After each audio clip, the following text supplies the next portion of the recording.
I'm pretty anti-assessment and anti-testing. The biggest piece of that is I'm very against taking a test of some physical marker and then putting people literally on that same spectrum that I was trying to push people away from. So they measure your max hang or your 85% anaerobic repeater or something, and then they say, "Boop, you climbed this grade." I hate that so much. I think it's done so much psychological torture to climbers. The thing is that because people really want to see where they are on this theoretical spectrum, they all go back to those assessments and they sort of take them to mean something. But I think we really should take them with a big grain of salt.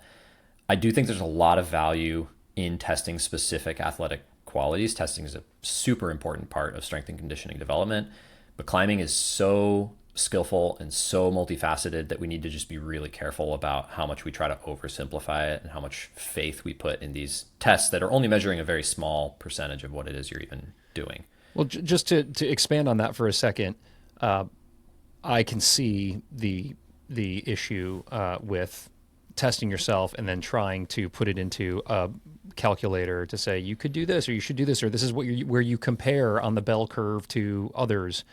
But what about me, Ryan, testing these things today and then testing them again and avoiding that comparison Yeah. pitfall, but just comparing it to myself essentially, but nobody else. Is there value That's there, and what value would it be? that's better. I think that's better. That is one note that I wrote that I think self comparison is definitely more fruitful than comparing to others, especially when it comes to things like finger strength and development of flexibility, because there's a huge genetic component to those things.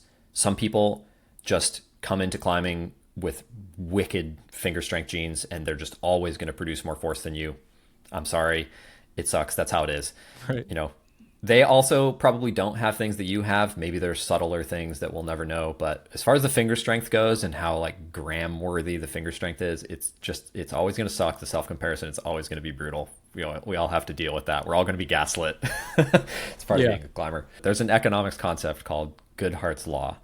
And Goodhart's law says once a measurement becomes a target, it ceases to be a good measurement.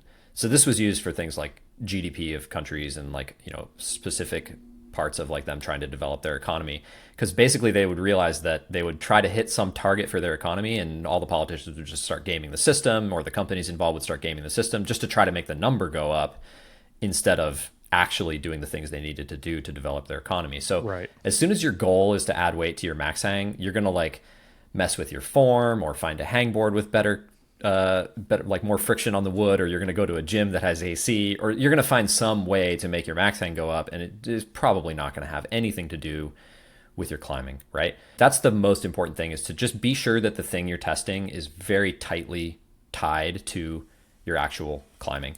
All right, y'all, just a quick second here to shout out the sponsor of this video, Rungni. Y'all know Rungni. It's Magnus Mitbo's company. I love everything they make, but I got to tell you about my favorite piece of gear that they produce, and it's the harness utility pants. Oh, look at these things.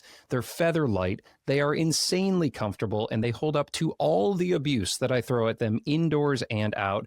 They even look great when I'm falling all over the place, like I did here recently with Emil. Oh man, Emil looks great in these Rungni pants too, doesn't he? Look, you can get yourself a pair of Rungni pants and score free shipping on an order of pants with code STRUGGLEPANTS. That link is right down there for you. All right, let's get back to this conversation. So cases where I think testing probably is not very tightly tied to climbing. Personally, I think highly fatigue resistant tests like maximum yielding isometrics, so that would be like a max hang. I think that's a nice thing to check in on every 6 months or every 1 year. It's not something that I would like chase really frequently because I just don't think it's a marker of much other than how well your long-term finger strength development is going and maybe how healthy your fingers are. Things where you can get estimated 1 rep max, and that's really reliable. So deadlift, bench press, any kind of like weightlifting exercise, the tables to get your 1 rep max from some other load that you can do are very reliable. So there's just no reason to test your 1 rep max or your 2 rep max unless you just want to. Like proper power lifters who compete are not hitting super heavy singles or super heavy doubles like every week. You know what I mean? They're like doing it in preparation for a comp or something like that because it's Right. really, really tiring.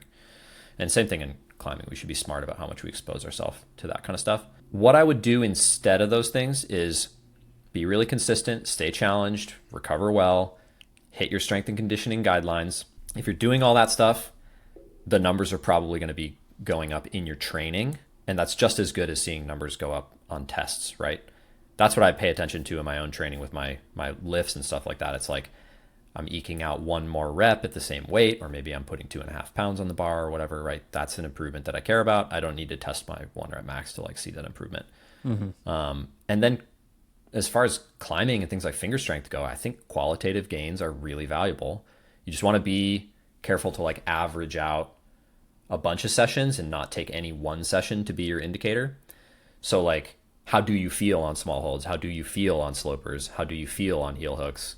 These are valuable things to think about as long as you're taking enough data points. So going back to the same couple board problems, I wouldn't really even call that a test. It's more like just a check-in. Sure. And again, that makes a lot of sense every 6 months or every 3 months or every year or something like that to kind of keep coming back to the same problems and see where you're at. I think that's really smart. It's just more relevant to all the skill components of climbing.